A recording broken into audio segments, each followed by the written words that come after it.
Schroeder here, founder of Kid Powerment Yoga, and I am so happy and grateful to have my friend and colleague Lani Rosen-Gallagher here. She's the founder of Full of Joy Yoga and Mindful Yoga Breaks, and she is here with me today to help us all understand more about what's happening in our kids' brains when they feel like they're having a meltdown. When they feel like they're having a meltdown or you're witnessing them having a meltdown, it's all happening, and it's happening more and more in our presence because we're all home. But this is stuff that's beyond just the shelter in place sort of moments. This is beyond these sorts of things and the times that this can be helpful, this information. So Lani, thank you for being here. Thank you for having me, Christyn. I'm so happy to be here and having this conversation with you.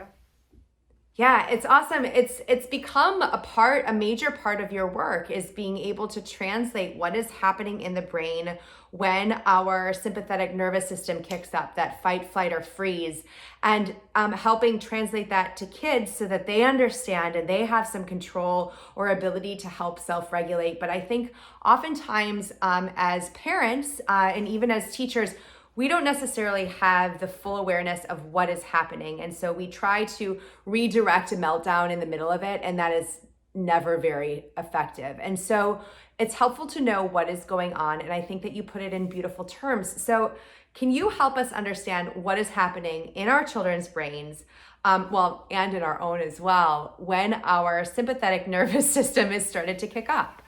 Sure. So what I call, and I've learned this I didn't make this up, but I've learned about this years ago, and when I heard this term, it just stuck with me, and I knew it was the way to teach it to kids. We call this part of our brain, which is the amygdala, we call it the bulldog part of your brain. It's your protective brain. So it's fully developed by the time we're 2 years old. So it's there as your fight and flight freeze response. So the reason we have this part of our brain is like thousands of years ago, when you're walking in the woods, you come face to face with a bear, your body knows what to do. Your brain takes over and it tells you, right, like you need to freeze, or you need to fight, or you need to run. Right, it's for survival. It's the survival part of our brain. Yeah, right. So that's why it's there and why it works. But now, and it's like what I always tell kids and parents, it's like a fire alarm also. So when a fire alarm goes off, it senses danger. Sometimes it doesn't know what kind of danger. It might just be smoke and there's no fire, but it might be like a real fire. So right. That's what our amygdala, it doesn't know how dangerous this danger is. So it's there to keep you safe. So for a 3-year-old, if they want this toy, or you as a mom say no, to them, that's danger. And so their right. amygdala, their bulldog kicks in and just starts it gets completely activated, and it shuts down the body. And so right. Can you explain what that means? What shuts down the body means? Sure. So like your digestion stops, all growth right. and learning, our immune system stop. So like think about when you as an adult come face to face with like a dangerous or unsafe situation, or something where your bulldog comes out, your palms get sweaty, your heart starts to race. Maybe you get like tension in your back, you get a headache, like your body just freezes, and all right. the important systems that normally are happening just stop happening. Right, and not to be alarmist about this, but I think that this situation where for some kids who have the perception and the understanding that there is something dangerous outside right now, mm-hmm. And yeah. not necessarily the cognitive ability to process through what is actually happening, there is a good chance that some of our young friends are experiencing a heightened experience of the nervous system being active in a way that usually it gets to slow down and calm down. But especially as now we're starting to go back out into the world again, after we've been told it's unsafe, there are kids and adults. Like I know I went to Trader Joe's the other day, and I felt this in myself as I was walking into a store that I'm extremely familiar with, how I felt this little twinge of like, oh, is this safe? I know that my nervous system was heightened. So this is going to show up for us, not just now where we're still in this self-quarantining action, but as we start to move back into the world. So I think it's really important that we're able to understand and recognize the signs. Right. And then because if we as adults are feeling it, our kids notice that, and they like, we're like their nervous system. Like, so when we're feeling our bulldog or our amygdala come out, and start to, this heightened sense of like that we're in this danger or uncertainty, or we're fearful, or we're stressed out or anxious, our kids notice that and they take it on, and it becomes part of, how they react. So that's what our bulldog does. It reacts. It doesn't know anything different than just to react as soon as it perceives danger.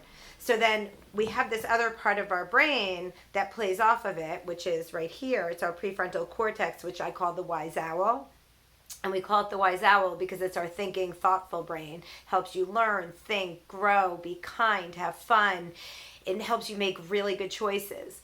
Now, if your bulldog is always out, like you're always at this heightened state of like fear, anxiety, you're stressed, you're nervous, you're angry, you're sad. If that bulldog's constantly activated and out, your wise owl cannot do the important jobs it needs to do. So can you tell us about what is happening when the prefrontal cortex is actually online, when the wise owl is actually working well? So we call that rest and digest. So your parasympathetic nervous system is able to take over. So what I always help kids figure out, and I like to tell this to teachers too, like think about what are the things that are going to help you to calm that bulldog in that moment, so that you can then take that, it's a pause, so that then you can make a better choice using your wise owl. Because now all of a sudden, if you can get the bulldog calm, your nervous system calms down, and then you can actually make a better choice and respond instead of reacting. So we know that when we're like, our bulldog comes out and we react, like with kids, we have tantrums, we say not, we hurt each other's we hurt other friends' bodies, we hurt our own body, maybe you throw things, you say not so nice things, you really like... You may or may not slam a door when you're frustrated. Yeah, so all of these things happen because you're reacting. And if you can just take that pause, and this is a practice, it's not something that you can tell your kid to do, because when they're in it, it's not going to help. So like when I teach this with kids, I teach them we teach a bunch of breaths. We call our anchor breath. And I teach 5 or 6 different breaths, and I want them to practice it every day. And then for kids who are even younger kids who have like certain things that are going to trigger them or set them off every time, before that happens, have a conversation like, okay, we're about to do this. I know sometimes this is a really tricky situation for you, or it's really hard for you to navigate this situation, whatever it happens to be. Like, going in that this might be a really tough situation.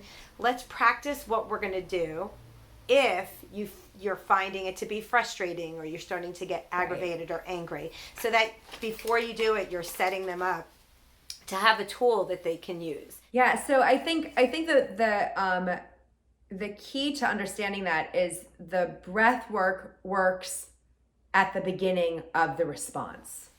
So taking the deep breaths, using the anchor breaths that help to stimulate the vagus nerve, which is directly connected to our nervous system. That's why the breath works at the beginning.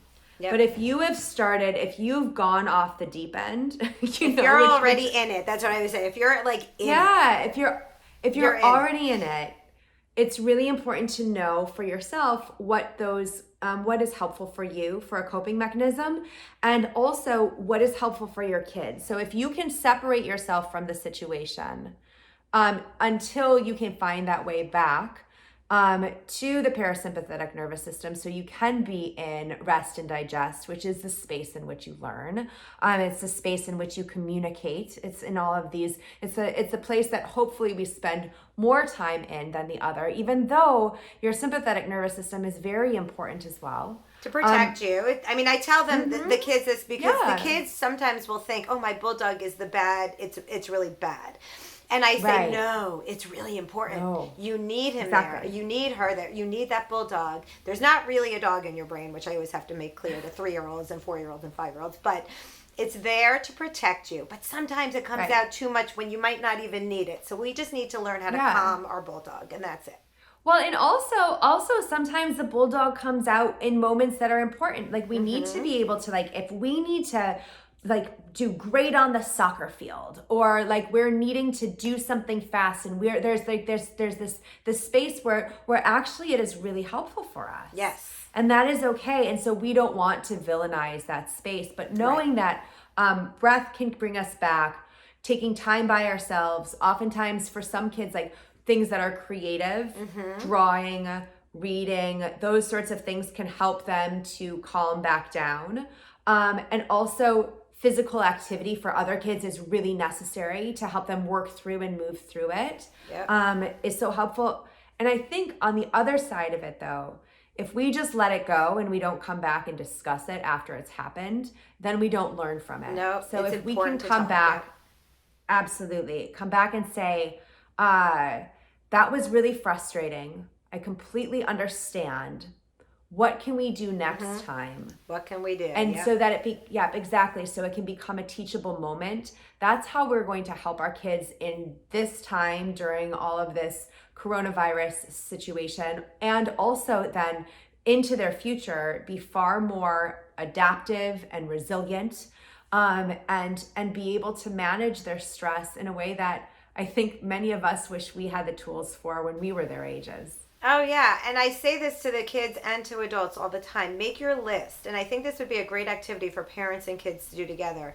So, like, list 5 things or 10 things that you know is going to calm your bulldog. Like, what can I do? And if you can have that list hanging to see it, and we need that reminder too. I mean, we're in it. We're in it. So, like, we need to know the things that are going to help us in these situations. And if we can get our anxiety levels down, the kids will sense that and they'll know it. And they'll know that we're doing things for ourselves to calm our own bulldogs when we need them calm. Well, thank you so much, Lani. You have given us so much to think about, and so much to be able to digest, hopefully, when we're in the state to be able to do so, to actually help our kids be able to transition through those moments, because they're going to show up. Yes. And for some of our kids, like I was saying, as we move back into being in the world again, some of the stress is going to show up in places that it never did before. And so recognizing when you see your kids behaving in a way that seems unreasonable or uncharacteristic, that this is a possibility, and